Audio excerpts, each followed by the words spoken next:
All right, let's look at the homework 4.1, 4.2, problem number 9. All right, so use exponential property to simplify these expressions. All right, so let's do that. All right, so we have exponential function and we raise it to another power. So we just have to multiply these powers. All right, so you can see that 8 on top and 8 on the bottom cancel out. So you are left with -7. So this is going to be e to the -7. Right?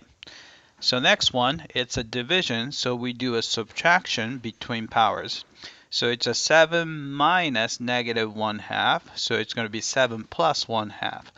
So 7 is 14/2, so you're adding 1/2 to it, so it's going to be 15/2. So we have e to the 15 over 2. All right?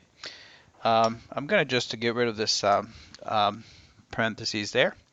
All right, so this is the same thing. If you have exponential function and we're raising to the power, so we multiply these powers together. So it's a -2 times -3 is +6. So e to the 6th power.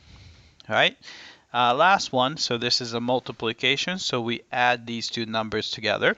So it's -2 is -4/2 plus a -3/2, so it's going to be -7/2. So it's going to be e to the -7/2. Right? So I'm going to get rid of the parentheses there. Right? So let's check the answer. All right, and came back, and actually I got A and part D wrong. Okay, so since it's a negative power, I think what they want is actually 1 over e to the 7. All right, so let's rewrite that. All right, hopefully it'll take this answer. And the same thing here, it's a -7/2 power, so we're going to have to write it as a 1 over e to the 7/2. All right, let's see if it takes this answer. So I'm going to have to get rid of that part right there. All right, so let's check the answer. All right, I came back and looks like we got all these 4 problems correctly. All right, that's it.